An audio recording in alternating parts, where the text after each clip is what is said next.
High in the remote valleys of northern Pakistan, surrounded by the towering Hindu Kush mountains, lives a community that feels like it belongs to another world. As the road narrows, the air grows cooler, and modern signals slowly disappear. The Kalash valleys open up like a hidden chapter of human history. This journey is not just about travel, it is about meeting one of the most unique and isolated tribes on earth, the Kalash. People whose traditions, beliefs, clothing, and way of life have survived centuries of change, pressure, and outside influence. The Kalash live mainly in three valleys known as Boombaray, Rumbar, and Biaria. Located in the Chitral district, these valleys are naturally protected by steep mountains and narrow passes, which have played a major role in preserving Kalash culture. From a performance perspective of human survival and cultural continuity, the Kalash are a living example of how geography can shape identity. Limited access has slowed modernization, allowing ancient customs to remain part of daily life rather than museum artifacts. One of the first things that stands out when meeting the Kalash people is their appearance. Kalash women wear long black robes, decorated with bright, colorful embroidery, shells, beads, and coins. Their traditional headdresses, called kupas, are heavily adorned and instantly recognizable. The design elements of their clothing are not random. Every pattern, color, and ornament reflects identity, age, marital status, and community pride. From a design point of view, Kalash clothing is both functional and symbolic, suitable for cold mountain weather while acting as a visual language of culture. Kalash men dress more simply, often wearing traditional shalwar kameez, sometimes combined with woolen waistcoats and the famous Chitrali cap. While modern clothing is slowly entering their lives, traditional attire still dominates festivals and rituals. This balance between old and new shows a careful performance of cultural adaptation, where survival does not mean total rejection of change, but selective acceptance. What truly sets the Kalash apart is their belief system. Unlike the surrounding Muslim population, the Kalash follow an ancient polytheistic religion rooted in nature, ancestors, and seasonal cycles.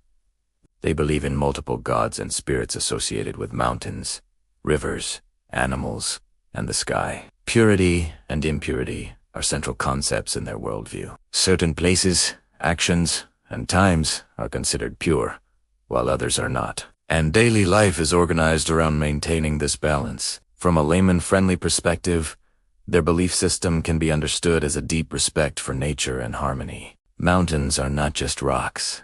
They are sacred guardians. Seasons are not just weather changes. They are divine signals. This spiritual connection to the environment is one of the Kalash community's unique selling points, especially in a world increasingly disconnected from nature. Festivals are the heart of Kalash life and one of the most visually powerful experiences for any tribe. The three major festivals, Chilam Joshi in spring, Uchil in summer, and Shomus in winter, mark agricultural cycles and spiritual transitions.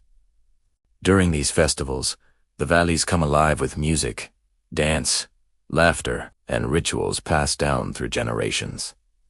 Kalash dances are performed in circles, with men and women often dancing together, which is extremely rare in the region. The performance aspect of these dances is not about perfection, but participation. Rhythm is created using drums, clapping, and chanting, creating an atmosphere that feels both ancient and joyful. From a technical viewpoint, these dances are community-driven performances rather than staged shows, making them authentic and emotionally powerful. Music plays a vital role in Kalash culture. Traditional songs tell stories of ancestors, gods, love, seasons, and daily struggles. Instruments are simple, mainly drums and flutes, but the emotional depth is striking. The sound echoes through the valleys, blending with the wind and river noise, creating a natural sound design that no studio could replicate. Another shocking and often misunderstood aspect of Kalash culture is their approach to life, gender, and freedom. Kalash women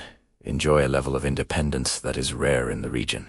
They can choose their partners, initiate divorce, and remarry without social stigma. Marriage by choice, sometimes even elopement, is accepted within cultural norms. This social structure challenges many stereotypes.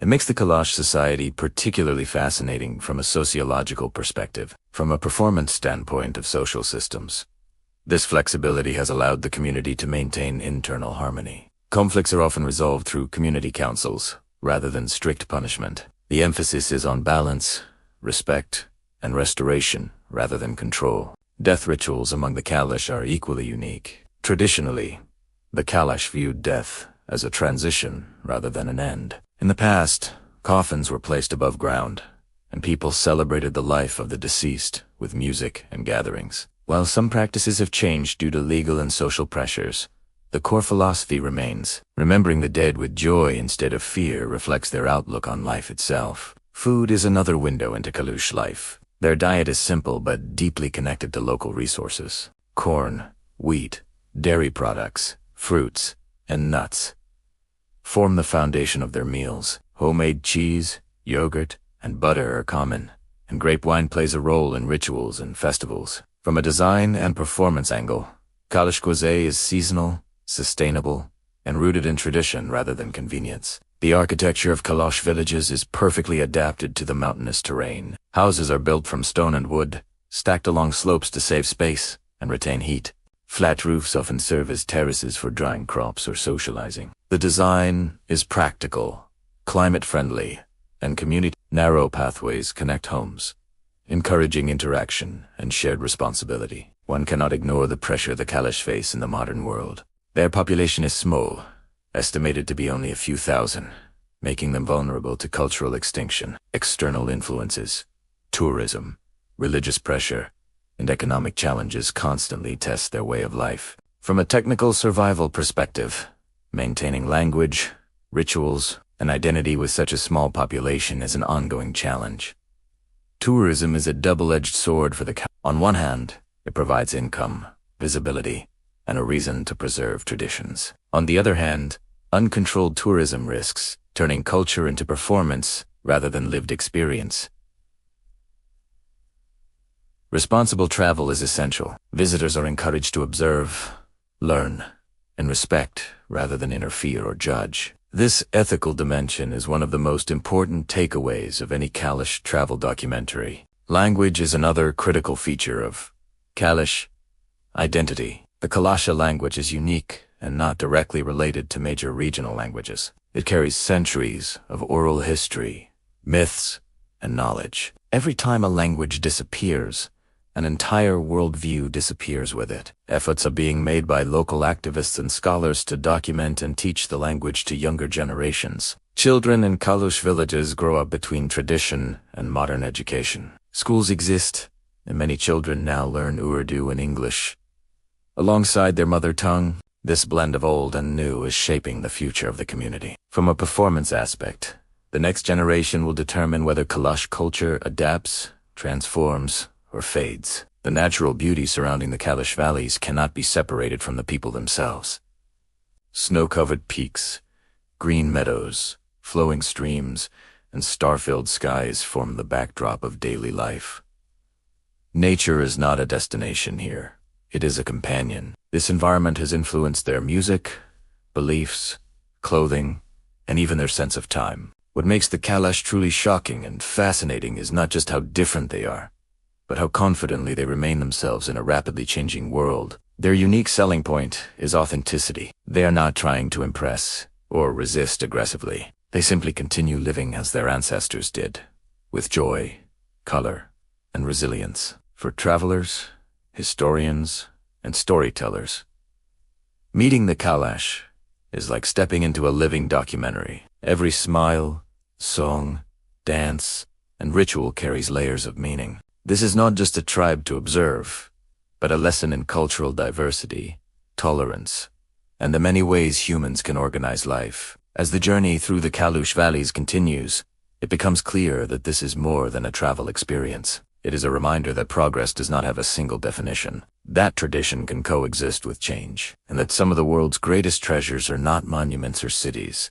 but small communities holding on to their identity against all odds.